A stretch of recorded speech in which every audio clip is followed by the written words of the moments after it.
एक बार एक व्यक्ति अपने जीवन की परिस्थितियों से और असफलताओं से हताश होकर बुद्ध के पास आया और बोला कि मैं अपने जीवन से बहुत निराश हूँ और असफलताओं का सामना करते रहने से मैं बहुत हताश हो गया हूँ। मैं बहुत दुखी हूँ, मुझे अब जीवन बहुत ही व्यर्थ लगता है।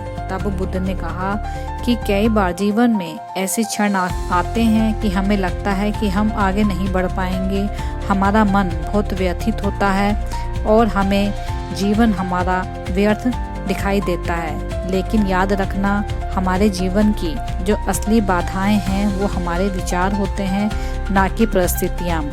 विचार ही हैं जो हमें आगे बढ़ने के लिए प्रेरित करते हैं।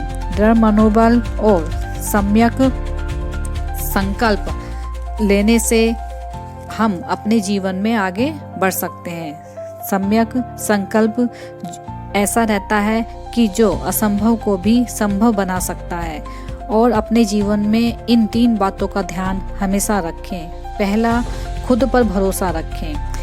स्वयं के भीतर एक अद्भुत शक्ति छुपी होती है, उसे पहचानें और अपने खुद पर भरोसे को बनाए रखें। दूसरा, छोटे कदम उठाएं। हर छोटे प्रयास से ही बड़ी सफलता मिलती है। तीसरा, नकारात्मक सोच छोड़ें। मैं ये नहीं कर सकता या मुझे ये नहीं करना होगा, अगर मैं ऐसा करूँगा तो ऐसा होगा। तो इस तरीके की जो नकारात्मक सोच है उसको बदलें। क्योंकि सोच की शक्ति से ही जीत या हार तय होती है। तब उस व्यक्ति को बुद्ध की कही हुई बातें समझ में आई और वो सकारात्मक सोच से भरकर आगे जीवन की जो असफलताएं हैं उनको सामना करने के लिए दृढ़ मन से बुद्ध के पास से गया। जय भीम, नमो बुद्धाय।